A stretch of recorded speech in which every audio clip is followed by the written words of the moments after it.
So I have the standing waste drain part way apart. I'm trying to understand it and see how things work. So the sort of ball off the end of it has now been removed from the shaft here. And I still haven't been able to get off this nut on the bottom that just is stuck, rusted on there. But now that I have this off, if we look down inside it, there is a crack in the seam of the brass right down here, if you see that. See that in there? And I'm trying to determine if that is going to cause a problem for the functionality of this thing, one way or another. It's a fairly sizable crack when we're talking about water. Correct, yes.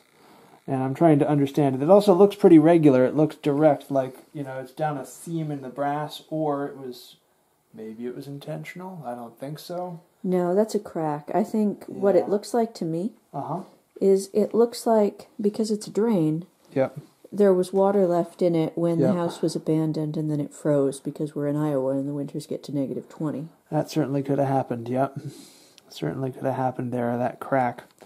So if that is in fact a crack that's going to be a problem, then this is unfortunately probably all a moot point. And you can also see the corrosion going on everywhere else. So trying to work out where to go from there. So I think that possibly testing it might be a good idea, but I don't have a good way to test it. Even that submerged thing won't work right, because this is not designed to be submerged. It's designed to have water pressure coming from one pipe and then hold that pressure back from going into another. Explain the submerged test that I suggested. So Sarah suggested that I simply submerge the whole thing closed up and see if water got in. And the problem is that the top of this thing is not meant to be submerged at all. Yeah, but we could put a balloon over it. I'd have to work out exactly. I don't know enough about how this thing would work and react to different things to know how to get a definitive answer. So, well, if we tried that and there was water inside, I think then that's a definite answer. Yes. If we try that and there's no water inside, we're still undecided. I think the best way to do it is it's just designed to have water pressure coming from here, from the tub. Right. And then the thing coming down here is meant to hold it back from going out here. So if I just attached a pipe onto here that was the right size and filled that pipe with water, then we just see if it leaks or not. Perhaps.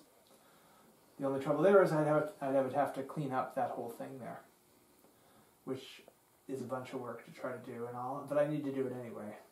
So perhaps I shall continue working on that. And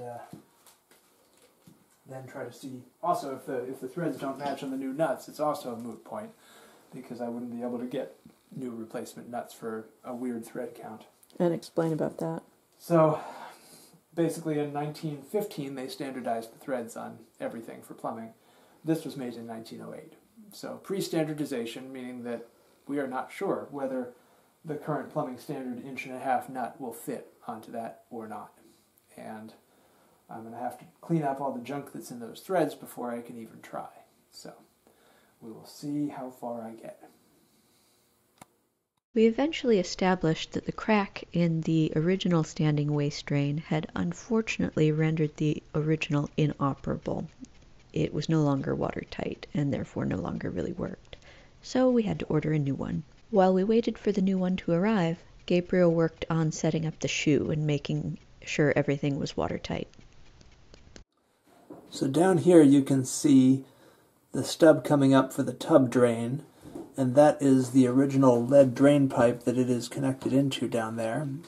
And then there's a short little steel section coming up out of that, which I'm going to clean up and hopefully be able to connect right back onto, because that is a soldered connection to the lead pipe, and I don't want to have to redo that if I can avoid it. So tell us what we just got in the mail.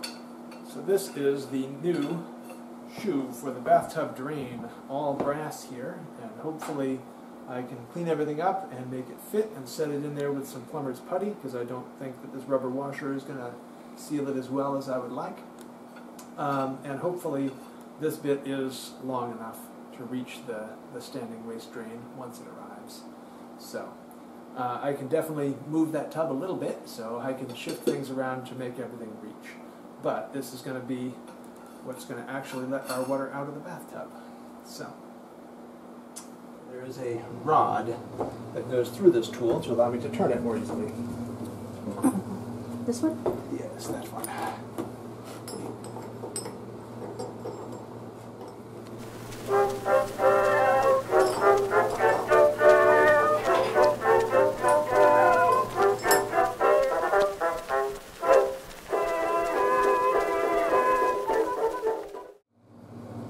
Plumber's putty is kind of like wax. Body heat is required to work it. Oh, interesting. So all of this, you know, it gets pretty dry and crackly when you don't have heat on it.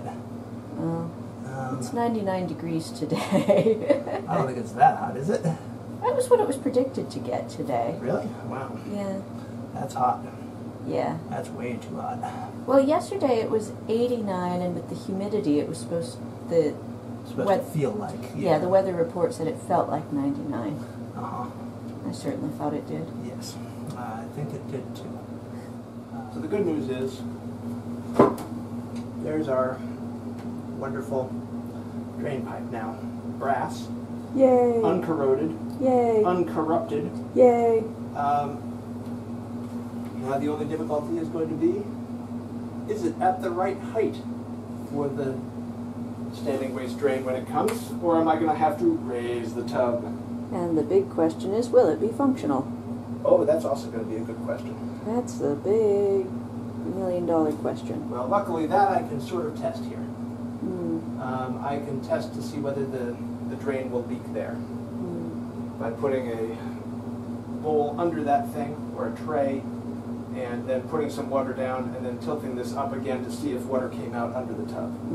So, but for right now, it's in there. Progress.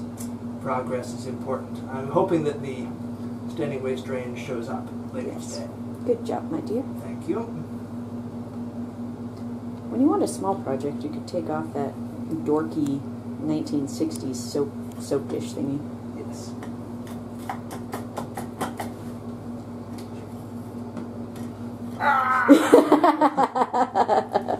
I don't know how it's on there, but it's got to be on there somehow.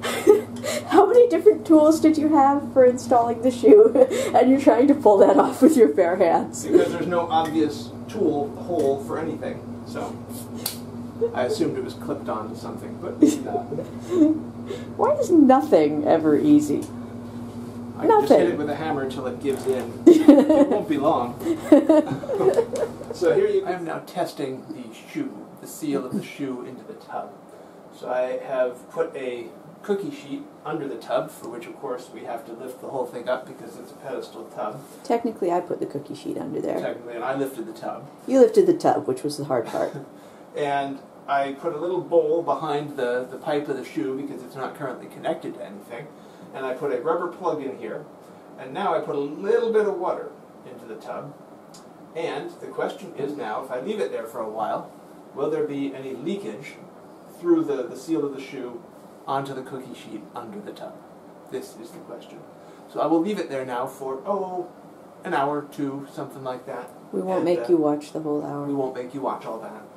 It's tedious, watching water not leak is the hope, right? Everything about fixing this house is tedious. Everything. Yes. So, I will check back later about this.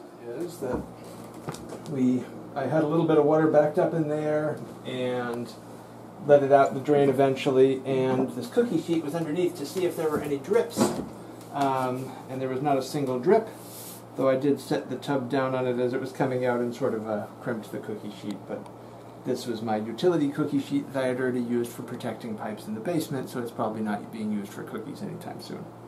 So, but that means we can probably advance to the next step of drain installation for the tub. I also tested the lead pipe by pouring water straight into it, and there are no leaks under the floor, which I can stick my head down in there and wash the pipe pretty much back into the into the toilet drain, and it does not appear to have any sort of leaks. So, this is very good.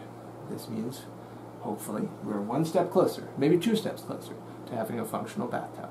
How many steps are in this whole process? Well, I wish I knew. How many roads must a man walk down? How many angels can dance upon the head of a pin? These are deep philosophical questions. How many steps are involved in restoring an antique house? Oh. You look like you're pondering something deeply. I ponder deeply. Yes, what are you deeply pondering? I'm deeply pondering the workings of what is called a bitransit or standing waste drain. I'm trying to understand its deep and many secrets. And I am plumbing the depths of this. Oh, that was a terrible pun.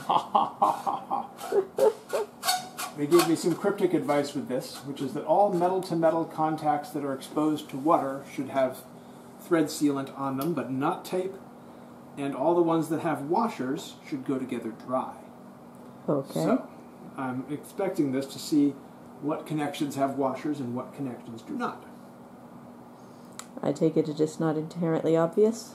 Not entirely obvious from the outside. And some of them it's weird because you have 2 layers. So this outside one has no washer, but the inside one does.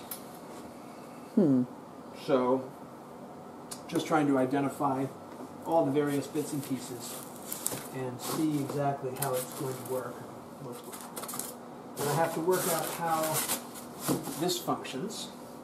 I can see that there's an adjustment here, which is adjusting where the overflow is, basically. So we adjust that based on the depth of the tub and how deep we want it to be able to fill.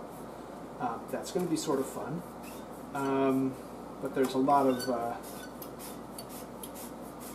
just challenging aspects about how to set everything else up.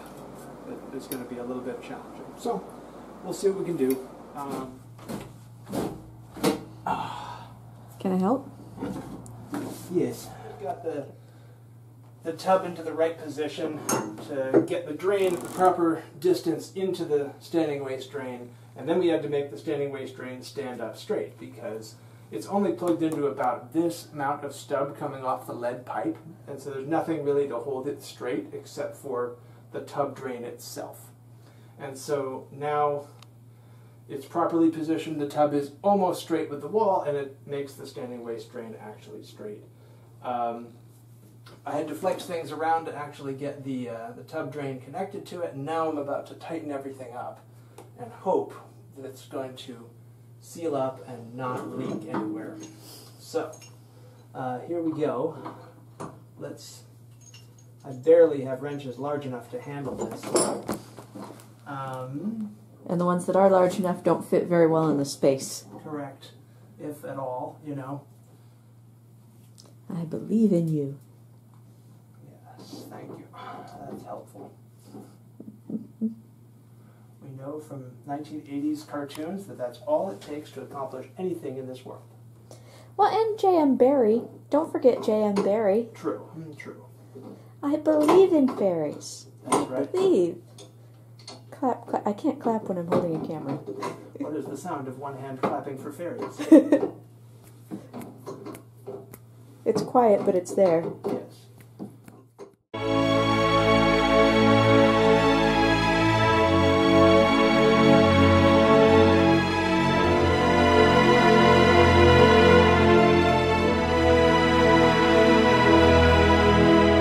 Besides the many, many months and much hard work on the upstairs bathroom, in the form of the sink and the bathtub, there was also the work on the downstairs bathroom to be completed.